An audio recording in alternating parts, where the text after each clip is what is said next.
One said,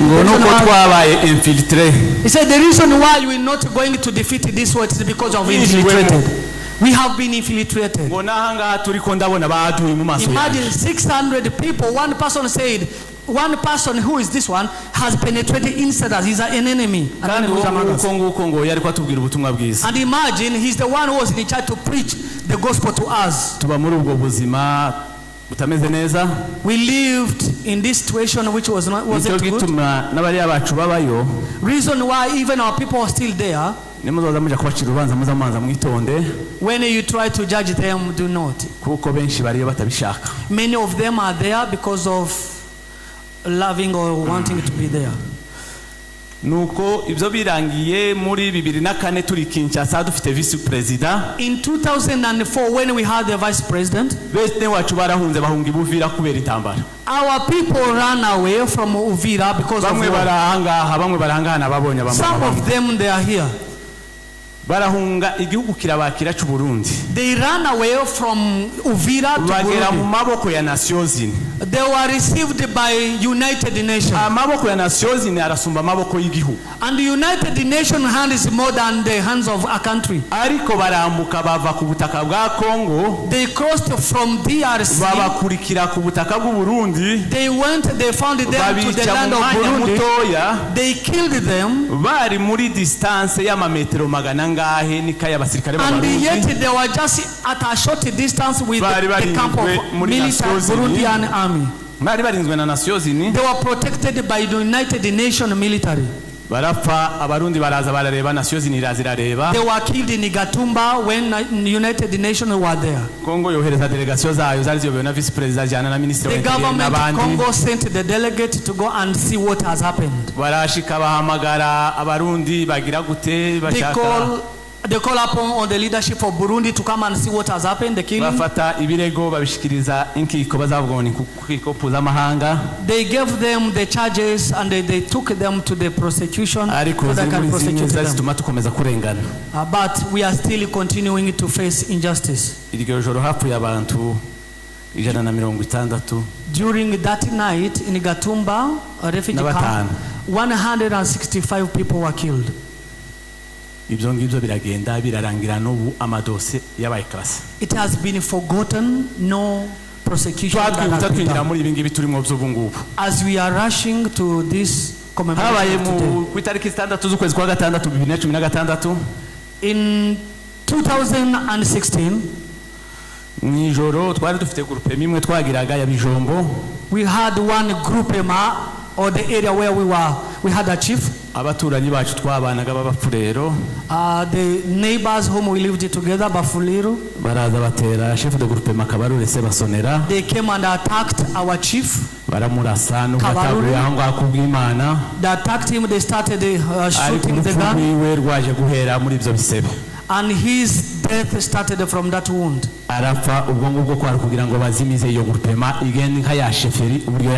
They wanted to chase them out to leave that land, the place. After Kabarure chief dying, we had no peace. Minembwe and Mibunda, they were still living there. People started being killed and being assaulted on each every day. And the government did not do anything. There was no any protection that the government has offered.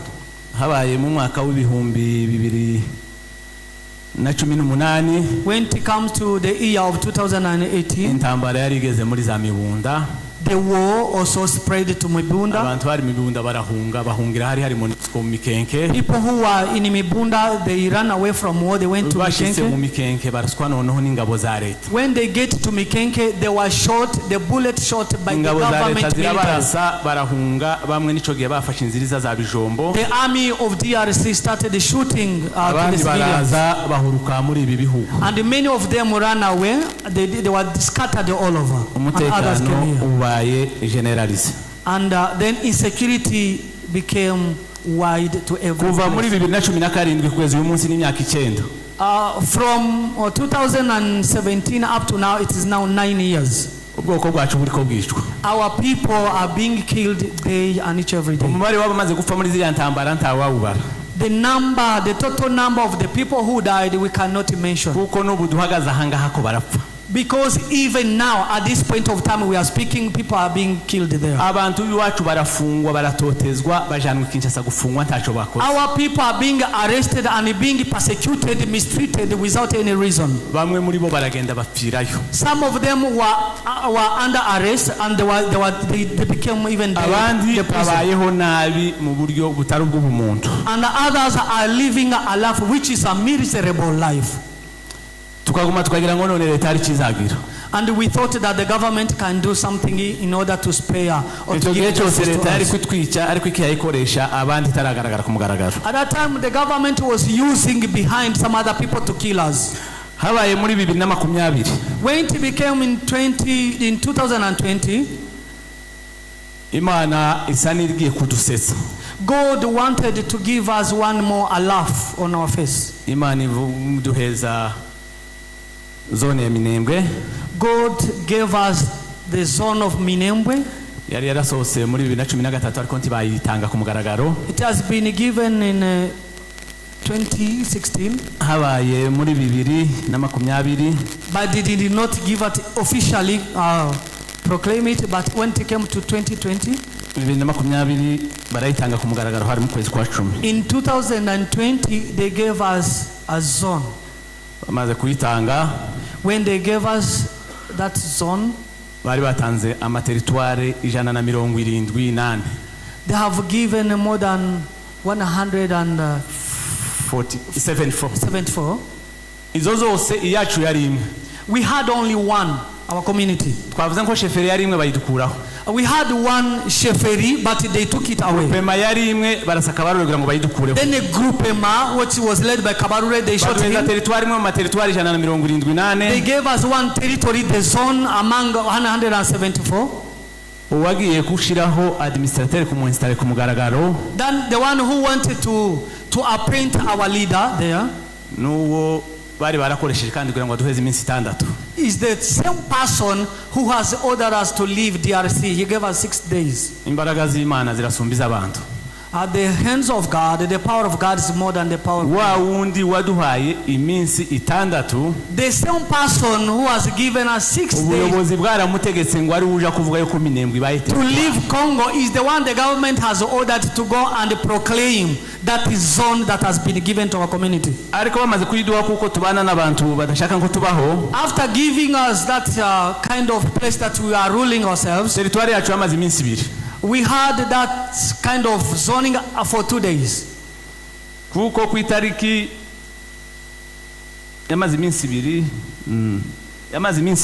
Only 2 days. They last for 2 days. The following day, because they have officially announced it on 6th, then when it gets to 8th, our permanent enemies, because we always have those enemies. Bitakwira, some of them are called Bitakwira, Nzangi. Nabo bazapfa ku buryo abambere bapfuye hariho banzuruni barapfuye. Those ones who are the enemy to our people also die like us. Tuzabaho ubu ngubu ntakihari. Even the one who said we never leave is the one who barahaguruka babwira president ari kuri Goma. And those people is saying they stood up and said to the president, then they said, once you give the territory to this community as if you have given it to the other country. Territory is being given by the Minister of Interior.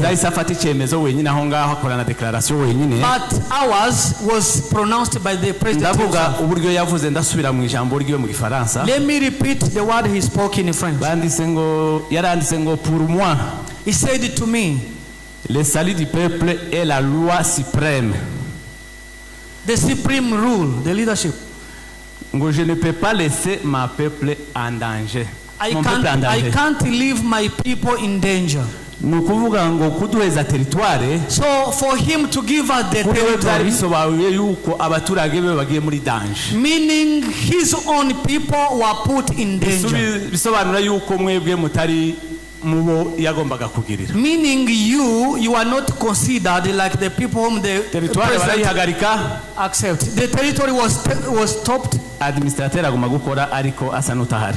The one who was the leader continued to serve, and yet the territory wasn't there. Ariko aho umuntu yasuzuguriwe n'Imana izimuzamurira. But where people despise you, it's where God raises you up. Mu Minembwe imyaka yamaze yihangani hariya mu Minembwe apana n'abaturage. That leader has been there with our people for 2 years. Ubuzima bubi yabayemo hariya. In bad life he lived with them. Arahaguruka batwirwaneho kimwe n'izindi ntwari zose. He stood up and he became one of yarabuze ubushobozi bwo kwirwanaho aje kuba mu rugo rwiwe. He was even able to just leave the place. Yarabuze uburyo aza ngo asanga umudamu we n'abana be babeho mu mahoro. He was able to join his family and live in peace. Ariko yarabuze ngo sinzaterana n'abana baturage nzabana nabo. But he said, I will never leave my people. I will continue being in struggle with them. Imana itazisinzira ejo bundi arazamuka abafise. God who does never sleep nor slumber. Mungu bari Bukavu. They appointed him to become the vice governor. Muri ibi byijimye nubwo turiko duca mu mwijima. Even though we are in this kind of darkness, ejo izuba rizarasa. But we know that tomorrow in the future the sun is going to shine. Tugenda tuja ku musozo. As we wind up, iyisi dutuyeho, this world where we are living, iyo bavuze isi n'abantu n'abakomeye when they speak about the world, they speak about the leadership. This world has no compassion and mercy. The world does not work with the weak people. The world does not work with the people who are sleeping. The world can give you support when they see you strong. When you show them how you are strong, that is when the world will come and stand with you. But crying and groaning and each every day, they don't care. Reason why living in this world, we have no any other option. We don't have any other option or choice. We don't have any other shortcut apart from being in Twirwaneho. Fighting for ourselves, it's not a political party. A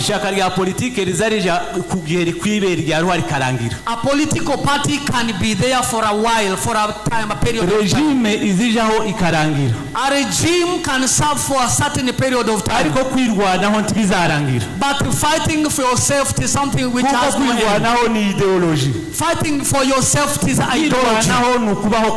Fighting for yourself, fighting for your living. Fighting for yourself is to refuse injustice. Fighting for yourself is to claim to live as others live.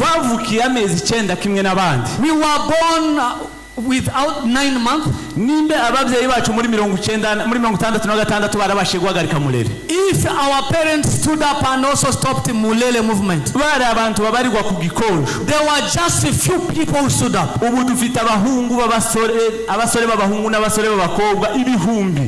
we have the young men and the young women, thousands and thousands of them. Your contribution is needed there. We have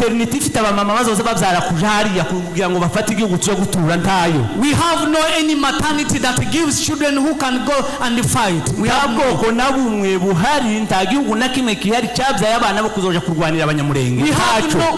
any other nation who has given birth to the children who can go and fight for you. There is no anyone who is pity for you, who has the compassion. Our living depends on us. And also not living, our having injustice depends on ourselves. The life of people or fighting for ourselves, it has so many ways. In those many ways we have them. kurya muri Bibiliya baza bavuga ngo Imana yagiye igabura impano ku bantu batandukanye n'uburyo butandukanye. In the Bible says God give different people different gifts to natwe yagiye duheza amakapasite atandukanye. Even we, God has given us different capacity. Harabo yahaye kumera nk'intwari yacu ikirenga icyaha. That those ones he gave to become like hero. Harabo yahaye kumera nk'uyu muvyeyi umumama muri imbere yacu. That those ones he gave to become like this woman. Harabo yahaye kumenya kuvuganira abandi munkiko kuko dufite abantu barize. That those ones who stand to advocate for the people. Harabo yahaye gutanga amafaranga tuwe yafite. That those ones he gave the finances capacity. Twambaye n'uburyo tumeze kugira ngo bavuge ngo dufite ubushobozi. Nobody who can see how we have dressed up and see you have no finances. We have finances. We have finances. We have hands. We have our hands. We have people who are educated. What do we miss so that our place can be peaceful? What do we miss? Kuko igomba kubaho mu wakaya buri muntu buri gitondo kazuba ngo ese uruhare rwanje muri kiyagihugu niki? Because you should ask yourself and each every day, what is my contribution to my place, to my kuko hari abantu baza bagira ngo hari abavuse ngo bazagira uku ngo nibimara kumera neza ngo tuzaze gukora. There are some people who thought that there are others who can go there to sacrifice themselves for you. Umuntu utekereza uko nguko, the person who has such kind of mindset, azasaza atabigezeho. You will die not reaching to your there is no any person who will go and prepare the place for you to live. Nobody else who will come and prepare the fight for our land apart from you and me. We have so many troubles there.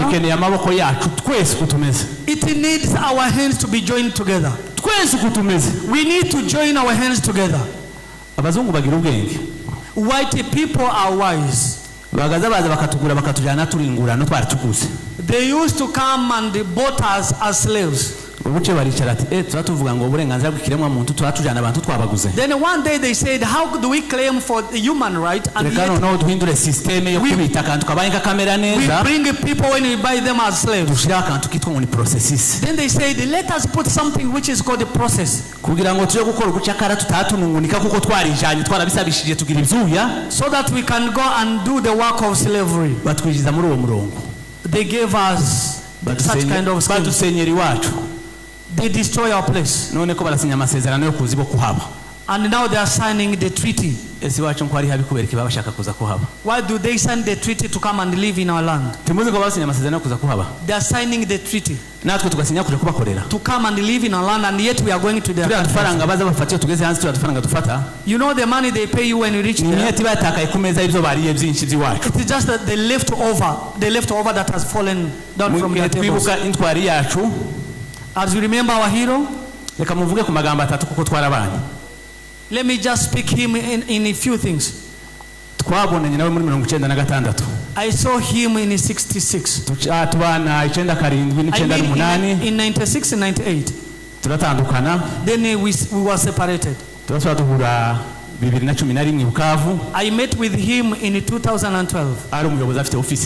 When he was a leader, he had a very big office. He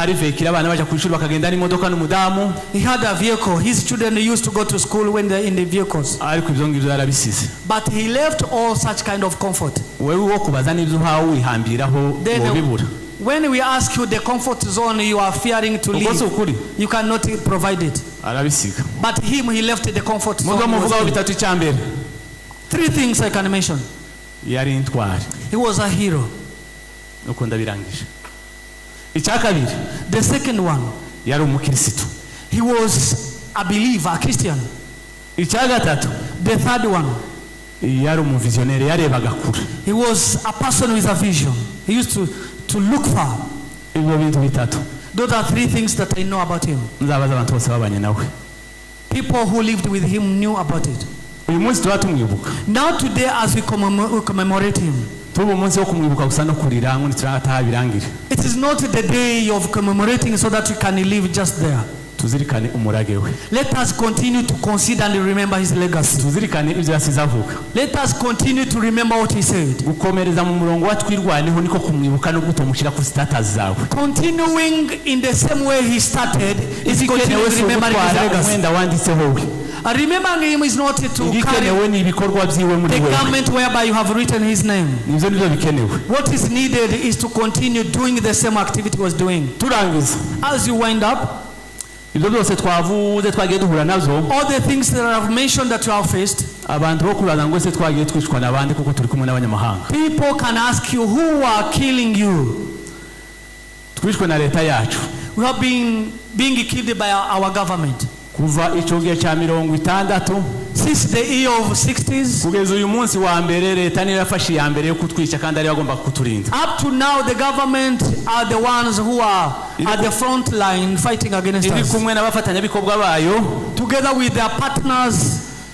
Ba Maimai yaje guhindura izina ry'icubahiro ngo nabazalendo kuko bazalendo n'ibindi nje mbita Maimai.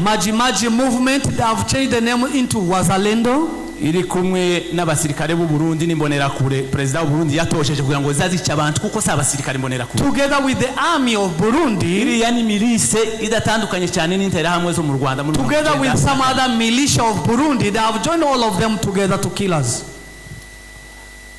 Arangije abona bonti birahaza. Then he said it is not enough. Arongaraza na ba mercenaires. He also brought mercenaries. Biburaya. Mercenaries from Europe.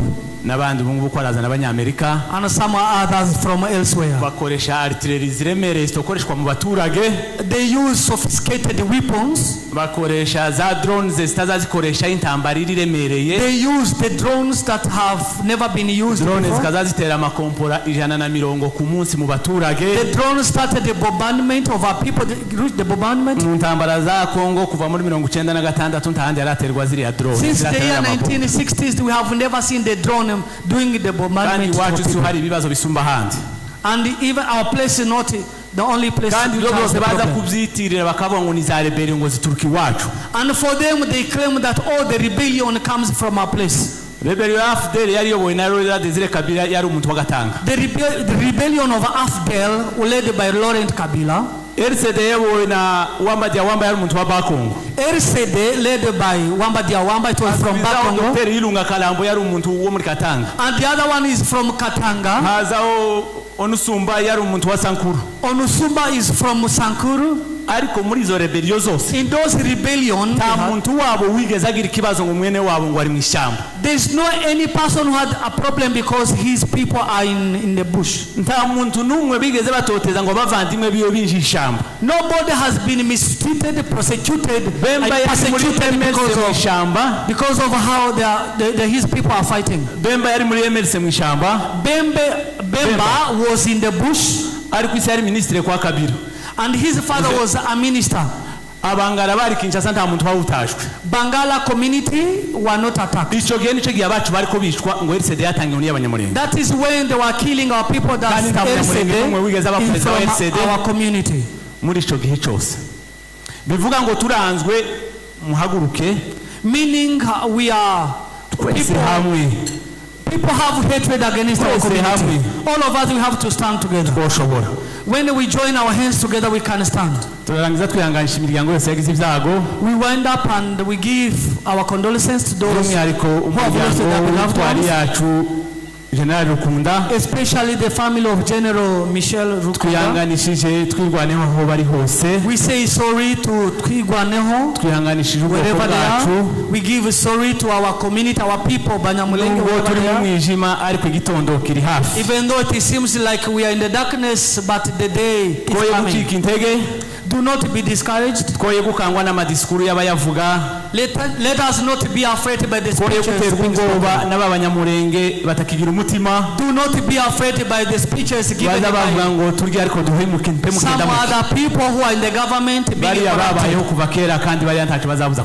Our people are being corrupted by the government. Let there be Twigwaneho. Let there be Banyamulenge. Thank you. Thank you very much.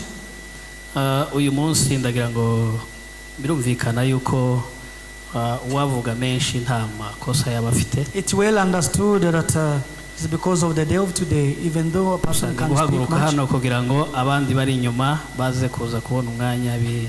Every person will have the chance to speak. You have to speak in a brief. Umushitsi wacu mukuru uyu munsi yamaze kuhagera. The guest of honor has already come. Chairman araza kumwakira by'umwihariko. Chairman is the one who is going to introduce him to us. Ariko reka natwe tube tumwakire, reka tumusaba haguruke hanyuma tumukomera amashyi. Let me ask him to be upstanding so that he can give an round of applause. Akoze cyane mwawe ikaze. Thank you very much. You are welcome. Hanyuma n'ubundi mu nkundire twakire umubyeyi Mama Mapendo. So let us welcome Mama Mapendo. Ndabizi ko afite ibintu byinshi. I know she has much to say. Nomwe mu bantu bagiye bagira ibibazo mu karengane gakorerwa abanyamurenge akomeza atambuka. She is one of the person who has undergone the injustice that we are facing. Nomwe mu bantu bagiye bakurikiranira hafi ibibazo byagiye bigera iwacu. And she is one of the many who has continued following what is happening. Zose agize ngo bivugeho ndabizi ku mwanya wenda woza. And once she tries to speak about all of them, we can run out of time. Kumusaba kugerageza kuza. But we are going to ask her to be just in the brief to speak over. Thank you.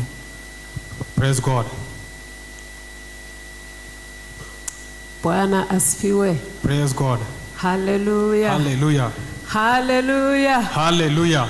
Numunezero ukomeye kubona ubwoko bwacu It's such a great joy to see. In Democratic Republic of Congo, we demand protection, we demand fairness, we demand recognition of our suffering. We are not asking for pity, we are asking for justice. And to the Banyamulenge community all over the world, whether in Africa, Europe, America, or elsewhere, unity is our strength. Do not let distance divide you. Support your people back home. Speak for those who have no voice. Build bridges for peace and development. Let us live by his courage. Let us carry his vision. Because General Makanika may be gone physically, but his words remain alive among us. Ntabwo tuzatega amajosi ngo baduteme, tuzagwana kugeza ku mutonyi wa nyuma w'amaraso. Iyi ntambara tuzayitsinda n'ishema. May soul rest in peace. May our people find peace, and may justice one day rise over our land. Thank you.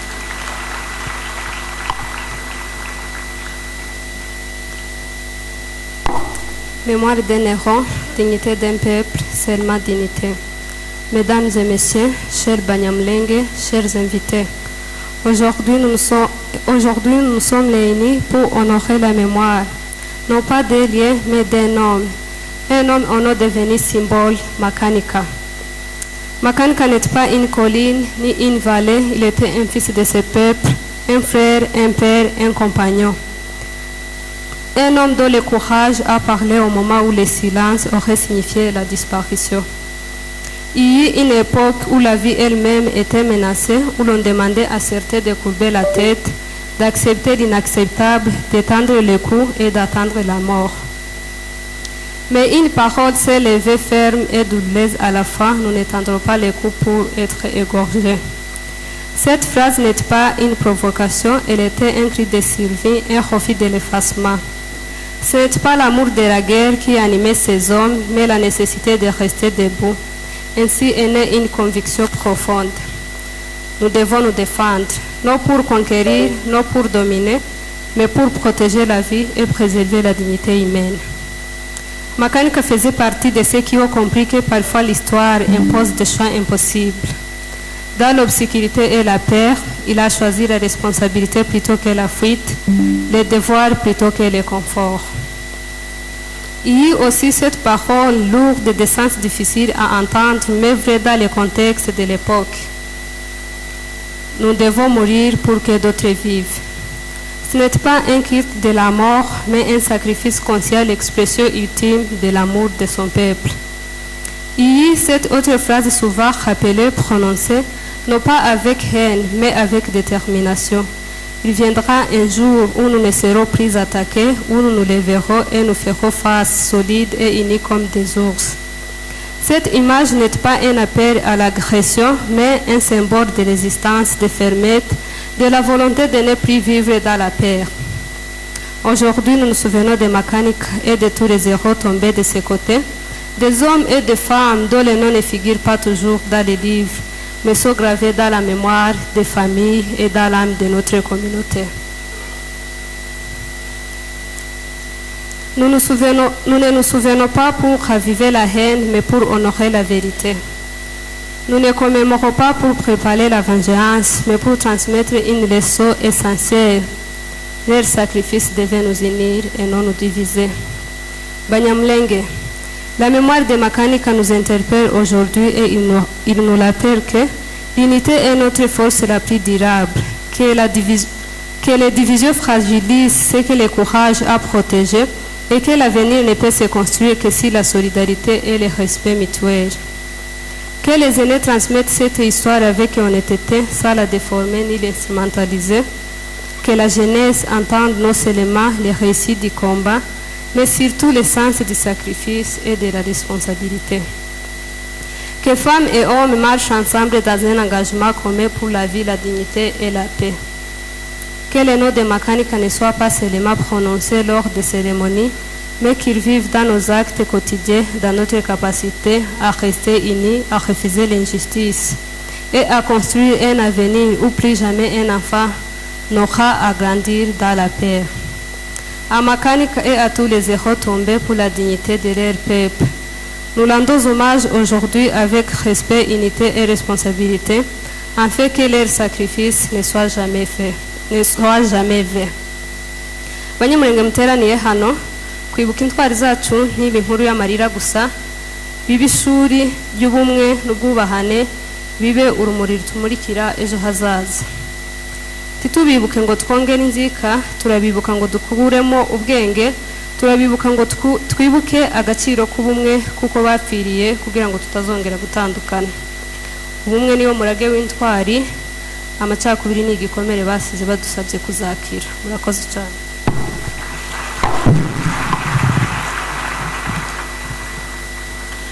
General Makanika, intwari twirata, urugero rwiza rw'abagabo, intwari twagabiwe na Rugira. General w'igihugu kiba amatongo, wihara byose uragitabara, tuzahora tukwibuka intwari yacu. Mu gihe ubwoko bwari bwugarijwe n'umwanzi, jenoside yamaze gutegurwa, wigomwe byose urabugoboka, uhagarika imigambi y'ababisha, imirimo yawe izahora yibukwa. Ku misozi migari wabimburiye ingabo, utambagiraho abandi bari batinye guseruka. Abari batangiye gusohererwa barasusuruka. Nyemerera nkubwire ko uri ingabire itazigera yibagirana na rimwe mu bwoko bwacu. Uri shema tuzahora twirata, urumuri wacanye ruzahora rumurikira intambwe zabo watoje kugeza tugeze ku ntsinzi.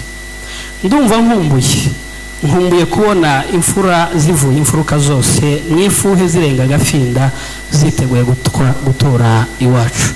Mu nkundire duharanire kuzatura muri gakondo. Murakoze cyane. Kubera umwanya reka tuyahine, twari kuvuga menshi ariko ndagira ngo summarizing because we had many to say. Ndagira ngo tuze gukomereza ku wateguye amateka y'akarengane ubwoko bwacu bwagiye bunyuramo mu bihe bigiye bitandukanye. Let us welcome the one who has prepared the different injustice that you have faced in many different times and seasons.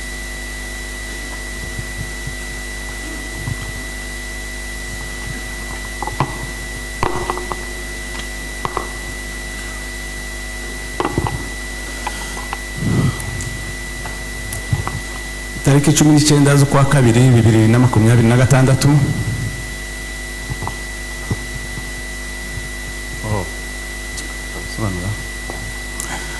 kwibuka intwari zacu. Remember our heroes who offered their lives for our people, zirangajwe imbere n'intwari yacu led by our hero Lieutenant General Michel Rukunda Makanika. Lieutenant General Rukunda Michel Makanika. Bayobozi bacu ba Siberka, our leaders of Siberka, our leaders bahagarariye ubwoko bwacu hano muri iki gihugu, who are representing our community here in Kenya. Bashumba bacu mwese mu byubahiro byanyu, all our pastors in your honor. Banyamurenge, Banyamurengekazi muri aha ngaha. Banyamulenge, all of you who are here today. inshuti z'abanyamulenge mwese mwaje kwifatanya natwe kwibuka intware zacu. The friends of Banyamulenge who have joined us here today to commemorate the day of today. Batumire mwatumiwe mukaba mwitavye. Invited the guests who have come.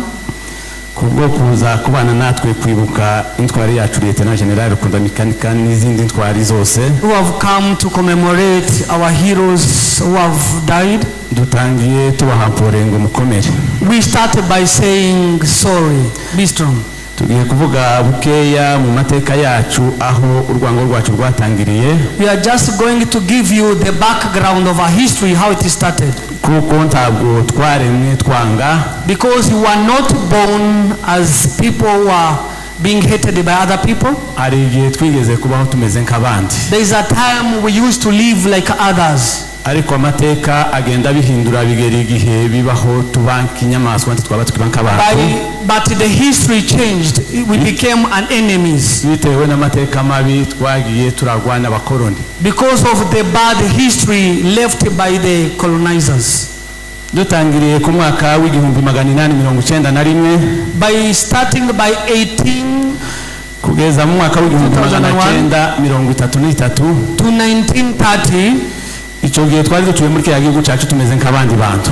At that time we lived in Congo like other people. Twari dufite ubuyobozi bwacu butuyobora. We had our leadership. Twari dufite amasheferi yemewe. We had chiefs who led us. Kuko hari dekret z'abazungu zabivugaga bari bakolonije icyo gihe. According to how the colonizers used to divide the places. Ariko nyuma y'icyo gihe, after that time, icyo gihe twari dufite chef de collectivité witwaga Kayira. We have our chief called Kayira. Yari afite abasushefu benshi. He had some other chiefs, assistant chiefs under him. Bakoranaga nawe. Who served with him. Barimo ba Imuhanga hayobowe na banyiri Muhanga. Among them there is those who are leading the place of Muhanga. Rukanisha. Igatyazo hari abagitimbwa. And also Gitimbwa. Umurenge hari notable Mutayega. Notable Mutayega, those are the chiefs. Kigushu hari habanda Indangamyi. Kigushu, there was Indangamyi. Mutunda hari Hiremera hari haba notable Sebagurwa. There was also notable Sebagirwa. Kamiro hariho notable Gasambi. Notable Gasambi. Igihande hariho notable Bujambi. Even Bujambi. Those are the chiefs that were leading. Iyo yari Moyen Plateau uva mu Mushasha. That was the lower hill of nukuvuga icyo gihe Moyen Plateau yari mu buyobozi bwa Kayira ari bwo bw'ubwoko bwacu. Lower hill was led by Kayira. Kayira was from our community. Bigeze mu mwaka w'igihumbi 1933. When it comes to 1933, Habinama yari tumijwe n'uwari administrateur w'umuzungu mu Bibirigi. There was a summit convened by a Belgian person. Uwo mu Bibirigi ibyo bari ko biga kwari kugira ngo bakureho Kabira. He convened the meeting to remove that chief of our community to remove. Kuko bazanye idini kandi bagashaka uburyo bakandamiza abantu basanga abantu bacu barasa nabi bafite ubwenge buri hejuru y'abandi twari duturanye. Because they brought religion in our place and they saw our people are wise enough they will stand against them. Zatumye bibi kibazo bakuraho Kayira. Then it made the Belgian man to come and remove our chief. Kayira maze kuhava. When they removed him on power, declare kumukuraho yabaye ku tariki 5 ku kwezi kwa 12 they had the discussion of remove of him. Gutinya yuko hashobora kuba za soulèvement byenda sinzi impamvu. Gutinya yuko hashobora kuba soulèvement z'abaturage. Because of fearing how the demonstration can be carried on. Habayeho gukora inama yihutirwa. They convened a meeting quickly. An urgent meeting was convened. Iza kweguza Kayira bamweguza ku bushefu. To come and make him resign so that he may resign. Ariko bamutsimbuza ubundi ariko utaba chef de collectivité. They replaced him with another who is notable, who is incompetent. Notable witwa Nyiri Muhanga. They put in notable Nyiri Muhanga. Kayira baramwangaza bamwohereza ururenge. Then Kayira was chased away.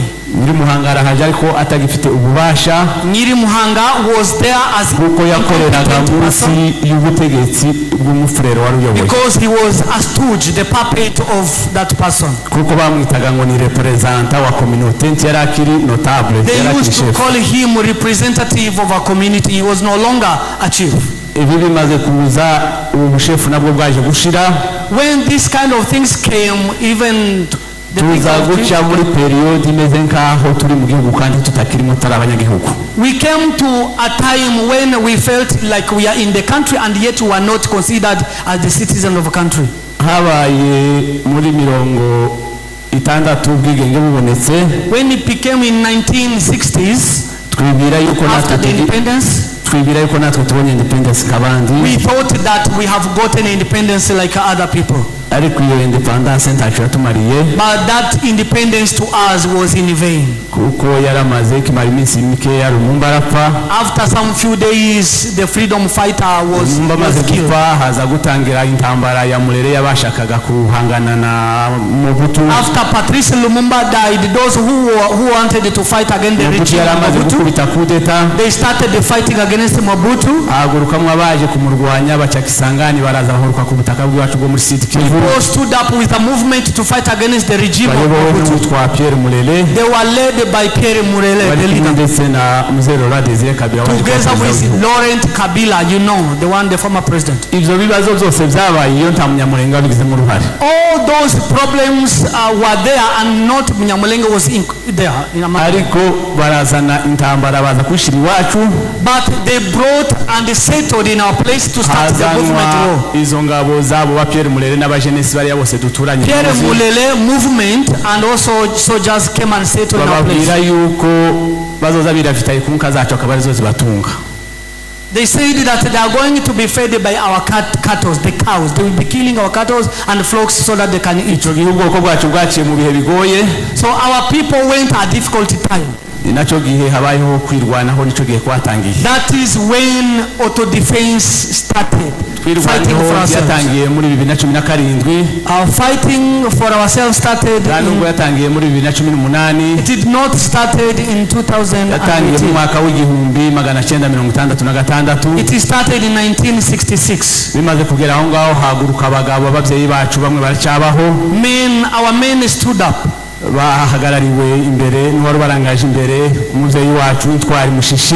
led by Mushishi, our hero.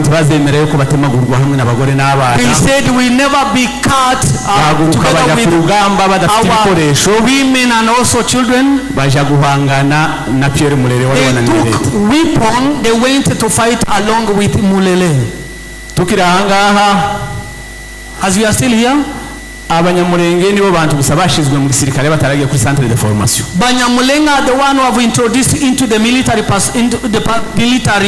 activities without being trained. Bamaze guhangana na Pierre Mulele. After fighting against the Pierre Mulele, habaye ibikorwa bibi ku bwoko bwacu. At that time the horrible things came to abantu benshi. Many people were killed. Hano tworeba nko kuri Kirumba hafu y'abantu 22 mu ijoro ry'icumi we can mention some few 27 were killed at Kirumba. Aha ni ku tariki hari kuri Kirumba ku tariki 19 z'ukwezi kwa kabiri muri 1966 in 1966. Muri uko kwezi kwa gatandatu, in the same month of June, nubundi mu Gahwera, in Gahwera, the place called Gahwera, baje kwica abantu 30 barimo abagore n'abana n'abagabo. They killed 60 people. Muri 1996 nubundi ku itariki 16 z'ukwezi k'umunani, in 96 ku Gatongo hiciwe abagabo 10 men were killed. Bicirwa mu ikanisa. They were killed in a church. They were inside the church. Izi ni impfu zabaye zikurikira ibya Pierre Mulele tutazi yavuka ni yakomoka. These are the death that has happened after Mulele without even knowing where he was originated. Iwabo muri Bakongo ntantambara zahabaye ntakibazo. But Mulele was from the place, Bakongo was the place where he was originated.